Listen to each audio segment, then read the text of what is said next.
উৎসবের যে অনুষ্ঠান এটা কত বছর ধরে হয়ে আসছে এবং এই জায়গাটা নিয়ে একটু যদি বলেন।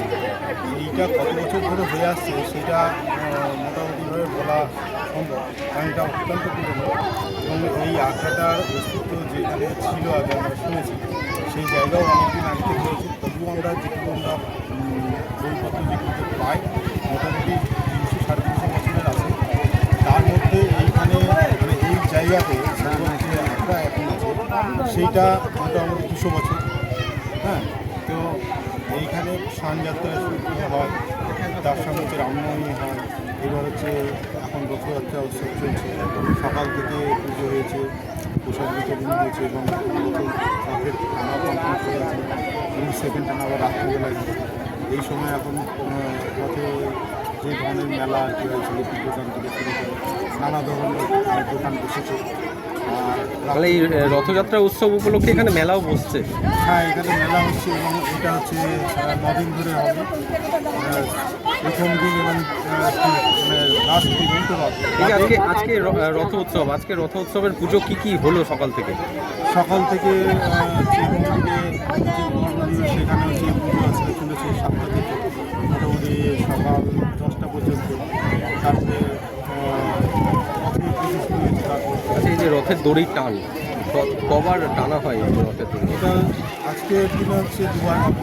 একটা হয়ে গেল যে রাত্রি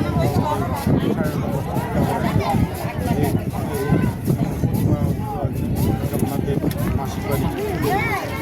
আর এখন রাত্রিকালীন যেটা হচ্ছে সন্ধ্যা আরতি। এই জায়গাটার নাম যদি একটু বলেন। সাধকবাগ, বড়টা সাধকবাগ। যে এখন আপনার নাম পরিচয়? বিজয় বিশ্বাস, সম্পাদক।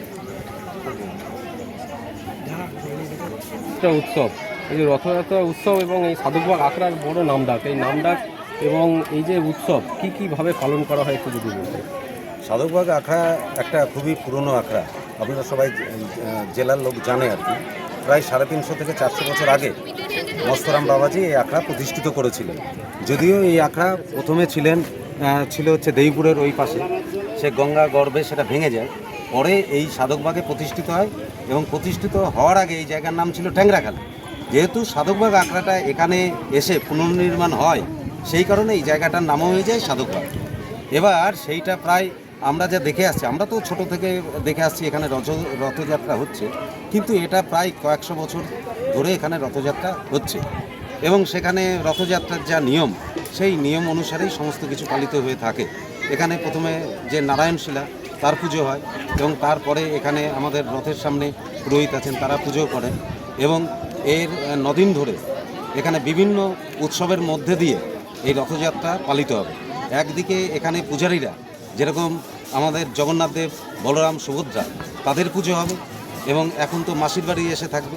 আর একদিকে এখানে অন্যান্য যে সাংস্কৃতিক অনুষ্ঠান, ধরুন মুর্শিদাবাদ জেলার বিভিন্ন যাত্রাপালা এখানে হবে, কবিগান এখানে হবে, এখানে বাউল সঙ্গীত, বিভিন্ন জেলা থেকে বাউল সঙ্গীত যারা করেন আর কি তারা আসবেন এবং সব মিলিয়ে প্রায় 9 দিন এখানে জমজমাটভাবে এখানে সাধকবাগ আখড়ার যে রথযাত্রা সেটা পালিত হবে।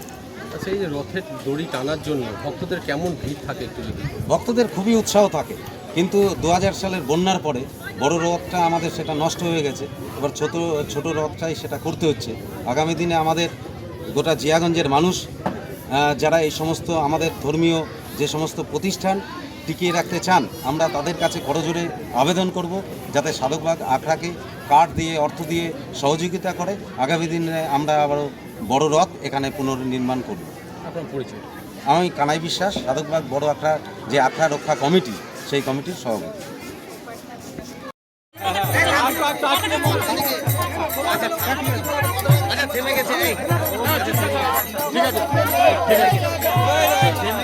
Halo.